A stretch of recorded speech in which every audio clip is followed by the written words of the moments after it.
बढ़ते हैं आज के पहले क्वेश्चन की ओर। जैसा कि यहाँ पर दिया गया है क्वेश्चन नंबर 5, तीन धनात्मक संख्याएं 4, 5 और 7 के अनुपात में है और उनके वर्गों का योग 15,210 है।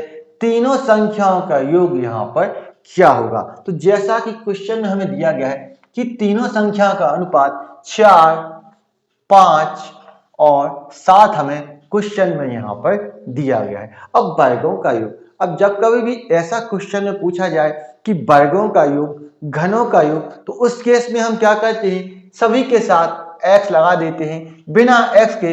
इस केस में हमें क्वेश्चन को सॉल्व नहीं करना है, नहीं तो आंसर गलत होने की चांस बढ़ जाते हैं।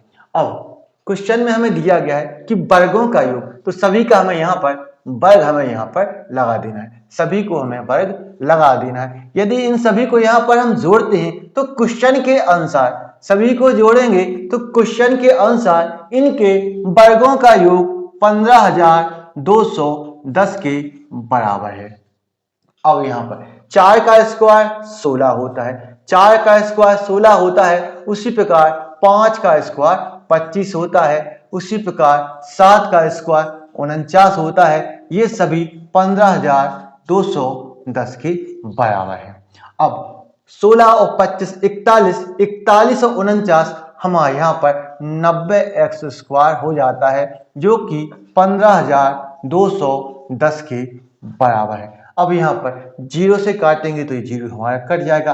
अब 9 से इसको काटेंगे तो 9 से ये कटेगा, 9 से ये एक बार कटेगा, फिर यहाँ पर हमारा 6 बार कटेगा, फिर यहाँ पे हमारा 9 बार कटेगा। इस प्रकार x स्क्वायर बराबर 169 हो जाता है, जो कि 13 का वर्ग होता है। इस प्रकार x का मान हमारे यहाँ पर 13 निकल के आ जाता है। तो क्वेश्चन में हमसे क्या पूछा गया है कि तीनों संख्याओं का हमें यहाँ पर योग को बताना है। तो तीनों संख्या हमारी यहाँ पर क्या है, हमारी 4x है और 5x है और यहाँ पर 7x है। यह हमारी वास्तविक संख्याएं हैं। अब यदि इनको हम जोड़ते हैं तो 4 और 5 9, 9 और 7 16, हमारा योग 16x हो जाता है। x का मान हमारे यहाँ पर 13 है, तो x का मान हमें यहाँ पर 13 रख देना है।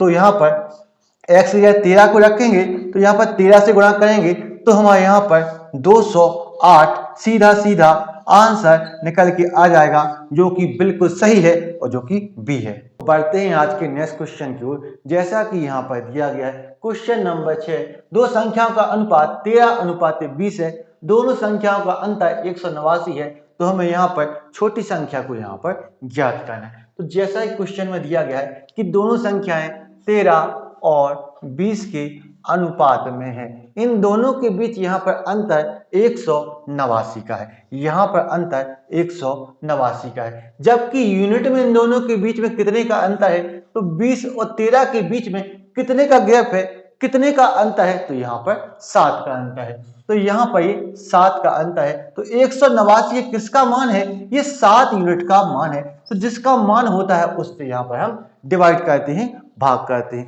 अब हमें यहाँ पर किसका मान पता करना है, तो हमें यहाँ पर छोटी संख्या को हमें यहाँ पर ज्ञात करना है। तो यहाँ पर 13 और 20 में छोटा कौन सा है, तो आप लोग बोलेंगे कि 13 छोटा है। तो हमें यहाँ पर 13 का मान यहाँ पर ज्ञात करना है, 13 यूनिट का मान हमें यहाँ पर निकालना है। तो जिसका मान हमें पता करना होता है उससे यहाँ पर हम गुणा करते हैं। तो इसको यहाँ पर हम सीधा सीधा सॉल्व कर लेते हैं। तो 7 से काटेंगे तो यहाँ पर 2 बार कटेगा और फिर हमारे यहाँ पर 7 बार कटेगा। अब 27 का गुणा 13 से करेंगे तो हमारे यहाँ पर सीधा सीधा आंसर निकल के आ जाएगा 351, जो कि बिल्कुल सही है और जो कि सी है। आपको यदि यह वीडियो पसंद आया है तो इस वीडियो को लाइक करें, शेयर करें, हमारे चैनल को सब्सक्राइब करें। तो मिलते हैं नेक्स्ट वीडियो में। Thank you for watching.